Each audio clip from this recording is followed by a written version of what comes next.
Buenos días, estamos en Unitec y hoy nos complace la visita de la doctora Jennifer Pineda Navas, quien estará conversando con nosotros sobre el tema en la modificación de los derechos alimentarios. Sí, buenos días, doctora Perlas. Muchas gracias por la invitación, ¿verdad?, en este recinto educativo. Efectivamente, hoy vamos a abordar un tema un tanto polémico, por así decirlo, ¿verdad?, en la ciudadanía nicaragüense, puesto que el tema de los alimentos como tal se ha vuelto un boom, ¿verdad? Ahora son más los progenitores entre madres y padres que están garantizándole ese derecho a alimentos a sus hijos. Entonces, hoy vamos a abordar de una manera sucinta, de una manera un poco comprensible para la ciudadanía y para toda la comunidad universitaria, ¿verdad?, el tema de la modificación de sentencia de alimentos. Muy bien, doctora. Y para iniciar, ¿qué podríamos nosotros comprender como alimentos? El artículo 306 del Código de la Familia, ley 870, establece que los alimentos son bienes necesarios que se proporcionan para la vida de una persona. ¿Qué significa esto? Que el Código de la Familia también recoge la cobertura como tal de los alimentos. Específicamente hablamos de los alimentos propiamente dichos, ¿verdad?, que se dan de manera económicamente hablando, ¿verdad? También esa cobertura de los alimentos está lo que se llama vestimenta y calzado.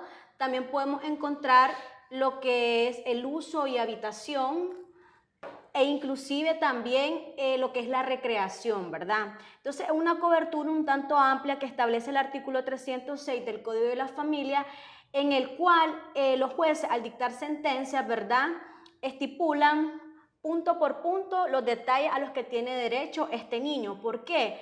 Porque de igual manera el artículo 2 del Código de la Familia, en el inciso numeral 1, numeral I, establece también lo que es el interés superior del niño, niña y adolescente, de tal manera que los jueces siempre van a garantizar ese interés superior, ¿verdad?, que va concatenado igual con lo que es el Código de la Niñez y la Adolescencia. Doctora, ¿y quiénes tienen derecho a estos alimentos? Usted se refiere a niños, niñas y adolescentes, pero solamente a ellos se les cubre este derecho.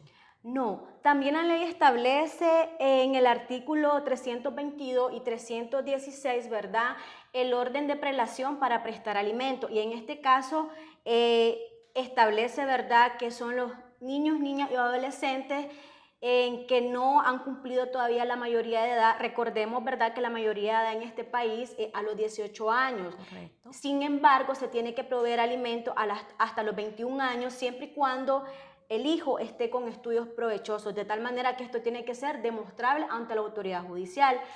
También se tiene que proveer alimento en dependencia de las circunstancias, ¿verdad?, al cónyuge que queda en desequilibrio económico a la hora de un divorcio. No necesariamente esta pensión de alimento o bien la pensión compensatoria se puede pedir a la hora del divorcio. La pensión compensatoria como tal, a la hora del divorcio se tiene que solicitar, pero la de alimentos puede solicitarse sin necesidad de ejercer la acción del divorcio, ¿verdad? Y estamos hablando de una pensión de alimentos aproximadamente del 10% de los ingresos, ¿verdad?, de la persona que vaya a proveer esa alimentación.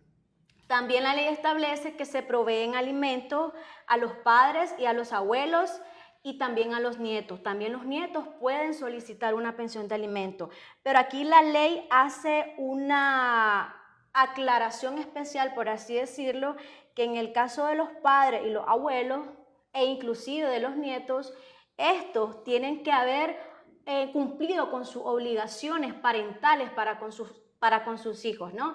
Entonces Sí. no es cosa como que vamos a llegar, ok, yo vengo a solicitar una pensión de alimentos, estoy en total desamparo, porque también tienes que demostrar eso, ¿verdad?, que está en total desamparo y en estado de necesidad para poder suplir esa necesidad a tus Alimentaria. padres, sí, o a tu Ujú. abuelo.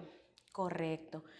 ¿Y qué efectos produce esta sentencia? Es decir, yo ya tengo mi sentencia de alimento y esto, ¿qué trae como consecuencia? Trae como consecuencia una obligación jurídica, De tal manera que si en una sentencia quedó establecido que papá o mamá va a proveer en concepto de alimento y los demás rubros, ¿verdad? Que ya se mencionaron inicialmente, estás obligado a cumplir con esa sentencia. De tal manera que si incumplís con una sentencia pactada por la vía judicial y establecido por un judicial de familia, te convertís en deudor alimentario automáticamente. En deudor alimentario y tenés las dos vías para poder ejecutar ese incumplimiento, ya sea con la ejecución del título judicial, donde el judicial que dictó la sentencia, o bien te puede ir por la vía del incumplimiento de los deberes alimentarios con una acusación, ¿verdad?, penal.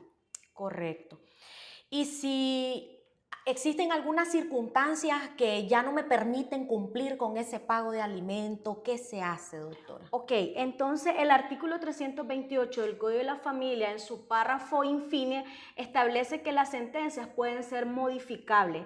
¿Qué significa esto? Que también el artículo 444 del Código de la Familia y el 539 establecen que las sentencias en materia de familia no generan cosa juzgada. ¿Qué significa cosa juzgada? Que lo que dictó un juez en materia de alimentos no está escrito en piedra, de tal manera que se puede modificar. ¿Cómo? Demostramos ciertas circunstancias, que por ejemplo quedé desempleado, entonces ya mis ingresos ya no son los mismos, tengo que buscar una modificación de esa sentencia, porque si yo no busco esa modificación, eventualmente voy a ser un deudor alimentario. Correcto. Otra circunstancia podría ser que la persona que está proveyendo los alimentos tenga una nueva pareja y esta nueva pareja esté embarazada o tenga ya como tal un hijo, ¿verdad? Ya nacido. ¿Qué significa esto? Que también la sentencia es modificable, de tal forma que si en la primera sentencia, por así decirlo, quedó establecido que se iba a aportar el 25% de los ingresos ordinarios y extraordinarios de esta persona para con su hijo y viene en camino un segundo hijo, entonces se tiene que modificar esa sentencia y se le va a afectar ya no el 25%, sino que el 35% de esos ingresos ordinarios, que va a ser prorrateado entre los dos, ¿verdad? Entre los dos menores, dividido en ambas partes, de tal forma que le correspondería a cada niño un 17.5% aproximadamente, ¿verdad?